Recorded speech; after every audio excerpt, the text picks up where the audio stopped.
आखिर इस पद के लिए कितने जतन कितनी कोशिशें करना पड़ी? यहाँ जतन कर कर कुछ भी बना नहीं जा सकता। यहाँ कार्यकर्ता काम के आधार पे बनता है। बीजेपी को एक खिताब भी दिया, बीजेपी मतलब बनिया और जे मतलब जैन। बीजेपी जैन पार्टी कहा है, इसको क्या मानते हैं आप? भाजपा में ऐसा आप कहीं नहीं देखेंगे कि ये वर्ग छूट गया।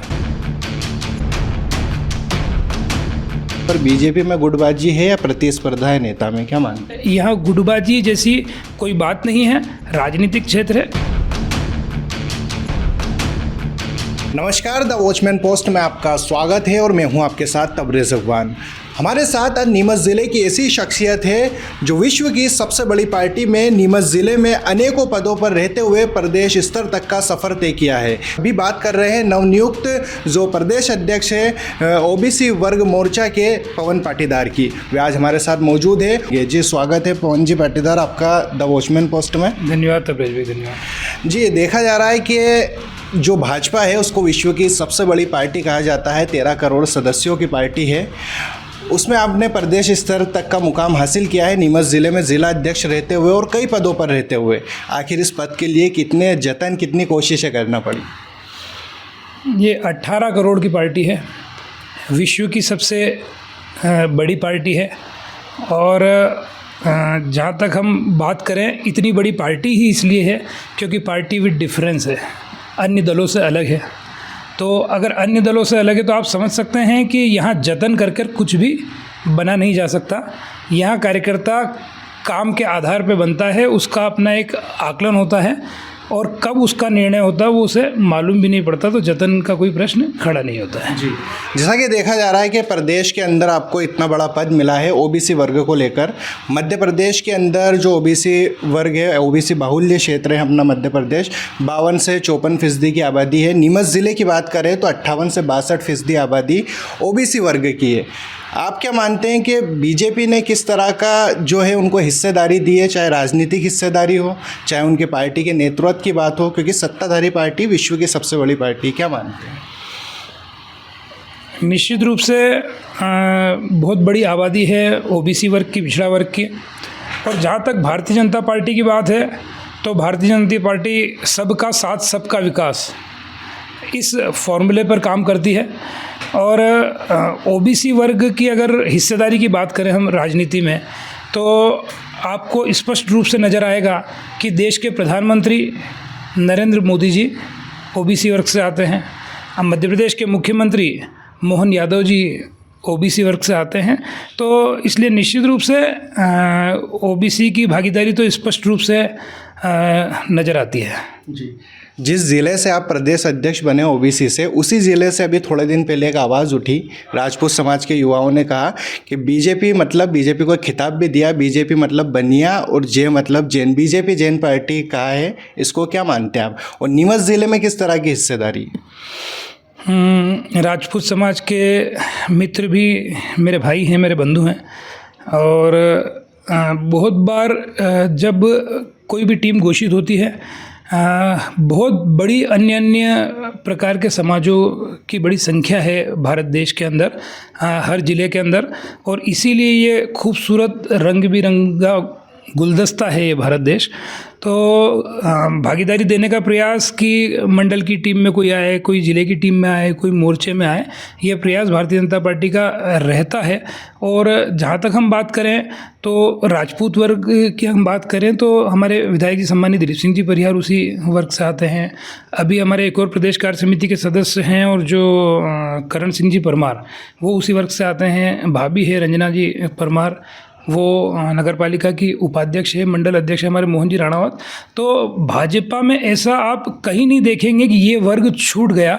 अब हर घोषणा में सब लोग आ पाए, बहुत बार ऐसा हो नहीं पाता है क्योंकि पद या दायित्व हम जिसको कहते हैं वो सीमित होते हैं और जातियाँ बड़ी संख्या में, पर कोई भी छूटती नहीं है जब आप उसका सब मिला के ओवरऑल विश्लेषण करेंगे तो। पर निश्चित रूप से अगर हमारे मित्र, हमारे भाइयों को कोई नाराज़गी किसी भी प्रकार की किसी भी विषय को लेकर है तो घर परिवार के अंदर की बात है, क्योंकि पार्टी ही नहीं पूरा देश हमारा परिवार है। तो वो भी कोई बात उनके मन में होगी तो वो करेंगे, बाकी ये पार्टी सबकी पार्टी है। प्रदेश के अंदर ये भी आरोप लगाए जाते हैं विपक्ष के द्वारा कि बन्नी और जैन की 40% हिस्सेदारी है बीजेपी में, एमपी में। क्या मानते हैं आप इस आंकड़े को? देखिए, अब अपन लगातार अगर जातियों की बात करेंगे तो हमारा मूल मंत्र है कि जाति की बात नहीं करनी, सब की बात करनी है। और इसीलिए जैसा मैंने शुरू में कहा, सबका साथ, सबका विश्वास, सबका विकास। तो जाति की बात भाजपा करती ही नहीं है। और हमको मूल रूप से जो सिखाया जाता है वो ये सिखाया जाता है कि देश प्रथम, और जातियों की बात न की जाए। पर अगर कोई जाति पिछड़ रही है, जो विकास की पटरी पर उतनी तेज़ी से सबके साथ नहीं चल पा रही है, जो अंत्योदय का मंत्र दीनदयाल जी ने दिया है, तो उस पर काम निश्चित रूप से करना है कि कोई पीछे न छूटे। उसके लिए योजनाएं बनानी है। कोई अगर पढ़ा लिखा नहीं है तो उसे शिक्षित करना है। अगर कोई बीमार है तो चिकित्सा हर व्यक्ति तक पहुंचना चाहिए। पर जो जातियों की गहराई में जाकर और देश को जातियों में बांटने का काम जो अब तक कांग्रेस ने किया है, भारतीय जनता पार्टी उस दिशा में किसी कार्यकर्ता को, किसी व्यक्ति को या देश को भी नहीं ले जाना चाहती है। और जहाँ तक बात है सर्वहारा वर्ग की चिंता भारतीय जनता पार्टी करती है। एमपी के अंदर ओबीसी का 14% आरक्षण लागू था। उसके बाद जब तत्कालीन सरकार आई, कमलनाथ सरकार, उन्होंने 27% आरक्षण को लागू करने की मुहिम छेड़ी। वो भी कानूनी पचड़े में पड़ा हुआ है, सुप्रीम कोर्ट में मामला लंबित है। बीजेपी, भारतीय जनता पार्टी की सत्ता 2 दशकों से ज़्यादा हो गई है। क्या किस तरह की तैयारी है और क्या कोशिश है कि आरक्षण 27% लागू हो सकता है? देखिए, कांग्रेस की हम बात करें तो कांग्रेस ने आज़ादी के बाद सिर्फ राज किया है, काम कुछ किया नहीं है। और जो सिर्फ मैं नहीं कह रहा हूँ, आप जिस सड़क पर चलेंगे वो सड़क कहेगी। मैं इंफ्रास्ट्रक्चर की बात करूँ तो उस पर भी आऊँगा मैं। और आप अगर किसी रेलवे स्टेशन पे खड़े होते थे पहले, तो वो रेलवे स्टेशन कहता था कि अब तक कांग्रेस की सरकार है, कांग्रेस ने क्या किया। आप बिजली की बात करेंगे तो बिजली कहती थी कि इतने सालों तक कांग्रेस सरकार है, क्या हुआ। और आज बिजली कहती है कि भाजपा की सरकार आई तो क्या परिवर्तन हुआ। गाँव में 24 घंटे बिजली आने लगी। सड़कों पर हम चलते हैं तो बहुत खूबसूरत और अच्छी सड़कें हैं। हम शिक्षा की बात करते हैं तो शिक्षा की दिशा में सीएम राइज जैसे स्कूल बनने लगे हैं। हम चिकित्सा की बात करते हैं तो आज 5 लाख रुपए का कार्ड हर एक व्यक्ति की जेब में दिया है। तो ये बड़ा अंतर है कांग्रेस और बीजेपी में। अब मैं चूँकि आपने कहा कि कमलनाथ जी ने बात करी, तो कमलनाथ जी तो निश्चित रूप से बात करते हैं, राहुल जी निश्चित रूप से बात करते हैं। राहुल जी 1, 2, 3, 10 दिन की गिनती गिन देते हैं, कहते हैं 2 लाख माफ़ हो जाएंगे। तो कांग्रेस तो सिर्फ राजनीतिक बात करती है। भारतीय जनता पार्टी इस बात को लेकर लड़ रही है कि 27% आरक्षण मिले, पर वो कोर्ट में विषय पेंडिंग है। और भाजपा प्रतिबद्ध है ओबीसी वर्ग के कल्याण के लिए। इसीलिए ओबीसी आयोग अगर किसी ने बनाया है, पिछड़ा वर्ग आयोग, तो वो भी भारतीय जनता पार्टी ने बनाया है। ठीक है, अभी आरक्षण को लेकर हमारी बात हुई है। अब नीमच से लेकर प्रदेश तक एक सवाल पूछना चाहूँगा। जो कांग्रेस के अंदर चलता है या चाहे बीजेपी के अंदर चलता है, प्रदेश से लेकर अगर हम नीमच ज़िले तक बात करें तो आप क्या मानते हैं, यहाँ पर बीजेपी में गुटबाजी है या प्रतिस्पर्धा है नेता में? क्या मानते हैं? देखिए, अब उसको देखने के नज़रिए की बात है।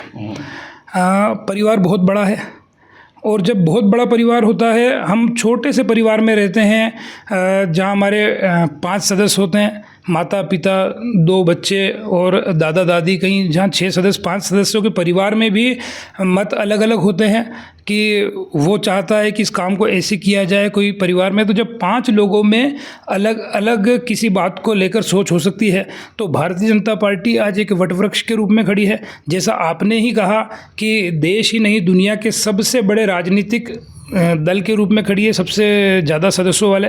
तो सोच अलग अलग हो सकती है, काम करने के तरीके अलग अलग हो सकते हैं, पर भाजपा एक डिसिप्लिन्ड पार्टी है। जब कोई बात आती है और कहा जाता है तो एक लाइन में चलने वाली पार्टी है। जब अर्धव्रत कहा जाता है तो एक साथ घूमती है, जब दक्ष कहा जाता है तो एक साथ खड़ी होती है, जब आरंभ किया जाता है तो उस मुद्रा में आ जाती है। तो ये भाजपा है, यहाँ गुटबाजी जैसी कोई बात नहीं है।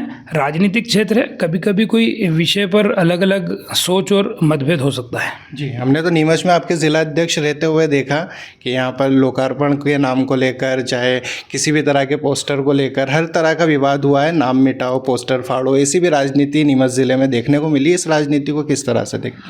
हाँ, देखिए क्या होता है, जो बाहर से देखता है निश्चित रूप से वो सोच सकता है क्या लोकार्पण है, जिलाध्यक्ष का नाम क्यों नहीं है, पर चूंकि वो शासकीय कार्यक्रम है और सबका अपना अपना काम है, जनप्रतिनिधियों का अपना काम है, संगठन का अपना काम है।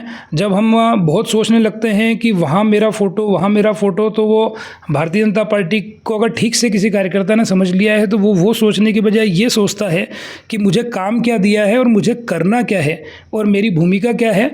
तो जहाँ तक शासकीय कार्यक्रमों की बात है, वहाँ का एक प्रोटोकॉल होता है, तो वह जनप्रतिनिधियों के नाम होते हैं। संगठन का एक अपना प्रोटोकॉल होता है, वहाँ जिलाध्यक्ष के अनुसार चीज़ें तय होती है। तो दोनों अपनी अपनी जगह, अगर आप दोनों मंच को देखेंगे तो वहाँ जिलाध्यक्ष तय करते हैं क्योंकि संगठन का काम है।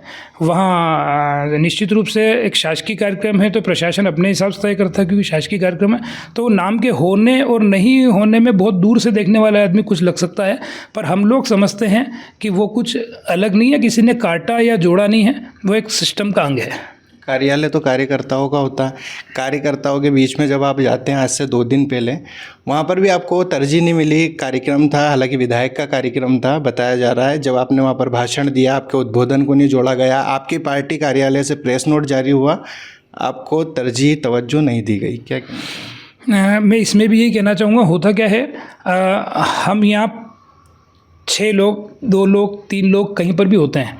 बहुत बार हम बात करते वक्त बहुत महत्वपूर्ण आदमी को भी बात करते करते हम किसी अन्य जगह नहीं कह पाते, हम बोलते हैं हम थे और 2 का नाम लेकर, कभी 1 का। बाई चांस भी बहुत सारी चीज़ें ऐसी होती हैं और कोई भी सोचकर नाम नहीं देना ऐसा नहीं होता है। वहाँ पहले से निर्धारित कार्यक्रम था, निर्धारित कार्यक्रम में मेरे जाने का कहीं पहले से तय नहीं था कि मैं कहूँ, मेरा तय नहीं था। मैं वहाँ पर चूँकि दीपावली मिलन था और मुझे बाद में ध्यान में आया था कि कोई कार्यक्रम है, तो मैं वहाँ पहुँचा, मैं सब लोगों से मिला। तो इसलिए ऐसा कुछ नहीं है, आपको उसको देखने का अंदाज़ बदलना पड़ेगा क्योंकि हम घर में हैं, हम परिवार में हैं। सकारात्मक देखेंगे तो सब कुछ सकारात्मक होगा और जब नकारात्मक देखना चालू होंगे तो सब कुछ नकारात्मक दिखेगा। तो इसलिए वो कोई ज़्यादा महत्व नहीं रखता है कि ये नाम था नहीं था। बाकी मैं मंच पे था, मैं जब घुसा तब सम्मानीय विधायक जी ने कहा कि हमारे प्रदेश के नेता आए हैं। तो जिसको देखना चाहिए उसको आदमी देखता नहीं है और जिसको नहीं देखना चाहिए उसको आदमी देखने लगता है। राजनीति की एक बड़ी बुराई है। प्रदेश के अंदर भी बताया जा रहा है कि उथल पुथल मची है भाजपा में। जो शिवराज सिंह चौहान है उनका मोह है भाजपा से और ख़ासकर सीएम पद से, और अभी फ़िलहाल मोहन यादव सीएम बने हैं, तो दोनों के बीच में किसी तरह की अड़चन है, विवाद है, राजनीतिक मोह है, कार्यकर्ताओं की लड़ाई है, मंत्रियों की लड़ाई है, विधायकों की लड़ाई है। इन सबको आप किस नज़रिए से देखते हैं? क्या इनको भविष्य के कमलनाथ और सिंधिया के रूप में देखा जाना चाहिए? हाँ, ये भी मैं आपसे ही सुन रहा हूँ कि लड़ाई है। शिवराज जी अपने आप में स्वीकार्य नेता हैं, मोहन जी अपने आप में अपनी स्वीकार्यता रखते हैं, अपना अपना काम करने का तरीका है और जो काम जिसके पास है वो उसको बखूबी कर रहे हैं। और जब मोहन जी, हमारे पार्टी का जो सिस्टम है, मोहन जी को जब लगता है कि मुझे कोई चीज़ समझनी चाहिए, करना चाहिए, वो शिवराज जी से परामर्श करते हैं। जब उन्हें लगता है कि कोई चीज़, तो हमारे यहाँ भारतीय जनता पार्टी में बाहर वाला उसको किसी भी नज़रिए से, किसी भी दृष्टि से देख सकता है। अंदर सब कुछ अपनत्व के साथ, परिवार के साथ, मेरा परिवार भाजपा परिवार, उस भाव के साथ में चलता है। ये जो सब बातें हैं कि मंत्रियों में कलह है, विधायकों में, मैंने कहा ना कि राजनीति को देखने की दृष्टि स्वाभाविक रूप से बरसों से ऐसी ही है, पर भारतीय जनता पार्टी के अंदर ऐसा कुछ भी नहीं है। आपको प्रदेश के अंदर ओबीसी का झंडा बरदार बनाया गया है, आप नेतृत्व करेंगे ओबीसी का। किस तरह से ओबीसी की आप तस्वीर देखते हैं फिलहाल, और आने वाली क्या रणनीति है कि आप ओबीसी पर काम करेंगे? भाजपा की क्या रणनीति? देखिए, मैं तो वरिष्ठ नेतृत्व का धन्यवाद करूंगा। मैं सम्मानीय प्रदेश अध्यक्ष जी का धन्यवाद करूंगा, उनने उनकी टीम में मुझे जगह दी। मैं मुख्यमंत्री मोहन यादव जी का धन्यवाद करूंगा, उनका स्नेह मुझे प्राप्त हुआ। हितानंद जी का धन्यवाद करूंगा, प्रदेश संगठन महामंत्री जी का, और प्रदेश के वरिष्ठ नेतृत्व का और राष्ट्रीय नेतृत्व का धन्यवाद करूंगा कि मैं एक छोटे से गांव मांडा का रहने वाला हूं, एक छोटे से ज़िले का कार्यकर्ता हूं और मुझे इतनी बड़ी जिम्मेदारी दी है। पर मैं ये विश्वास आपके चैनल के माध्यम से, वरिष्ठ नेतृत्व जिसने मुझ पर विश्वास जताया है और कार्यकर्ता जिनके बीच में मुझे काम करना है, और जो जनता है, चाहे वो पिछड़ी जातियों के लिए मुझे काम करना है, परंतु जैसा मैंने कहा कि सबका साथ सबका विकास, मतलब हर जाति के लिए हमको, पिछड़ी जाति के साथ काम करते करते हर जाति के लिए जो हमको दिखता है वो हमको वरिष्ठ नेतृत्व को बताकर और उनके कल्याण की दिशा में क्या हो सकता है वो काम मुझे करना है। तो मैं वरिष्ठ नेतृत्व से लेकर, कार्यकर्ता से लेकर, और जिनके बीच में हम कार्यकर्ता वरिष्ठ नेतृत्व के मार्गदर्शन में जाएंगे, उस जनता को भी आपके चैनल के माध्यम से विश्वास दिलाना चाहता हूँ कि मेरा सर्वस्व देकर मैं जो कर सकता हूँ पूरा कर कर अपने आप को पार्टी और विचार के लिए समर्पित कर कर और इस जिम्मेदारी का निर्वहन करूँगा, और जो मुझ पर विश्वास जताया गया है उस पर मैं खरा उतरूँगा। नीमच ज़िले से जब विधानसभा के लिए यही बीजेपी की तरफ से अधिकतर बोला जाता है, सवाल भी उठाए जाते हैं कि ओबीसी को नेतृत्व मिलना चाहिए, क्योंकि नीमच ज़िले में 58 से लेकर 62% जो आबादी है वे ओबीसी की है। लेकिन तमाम जो देखा जा रहा है कि अभी तक सामान्य को ही मौका मिलता रहा। आप एक ओबीसी से उम्मीदवार थे, पहले विधानसभा की दौड़ में भी थे, प्रबल दावेदार भी थे, लेकिन उन्होंने मुनासिब ये तो समझा कि प्रदेश अध्यक्ष बना दिया जाए ओबीसी का, अगर ओबीसी की बात है तो, लेकिन किसी को अभी तक विधानसभा का टिकट नहीं मिला है। क्या कहना चाहेंगे? मुझे लगता है कि अब हम जो इंटरव्यू कर रहे हैं और जिस भूमिका में मैं बैठा हूँ, तो इससे अच्छी तरजीह तो मुझे लगता है कि शायद नहीं दी जा सकती।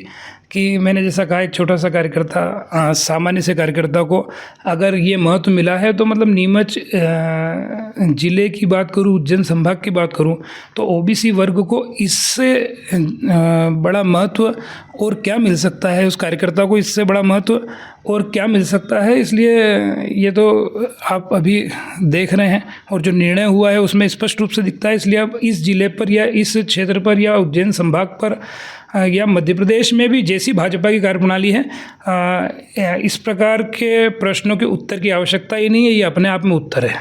जी, तो ये थे हमारे साथ जो ओबीसी मोर्चा के प्रदेश अध्यक्ष पवन पाटीदार, जिन्होंने तमाम मुद्दों पर चर्चा की है और तमाम जो आरोप थे उनको दरकिनार किया है। आप देखते रहिए द वॉचमैन पोस्ट।